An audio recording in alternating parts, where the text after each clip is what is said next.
Hello everybody and welcome. In this video I will show you how to customize gestures on your headphones HUAWEI FreeBuds 6i. You have to start by open a HUAWEI application, then choose your device.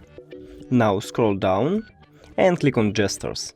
Now I wanna change a triple tap, so I click on it.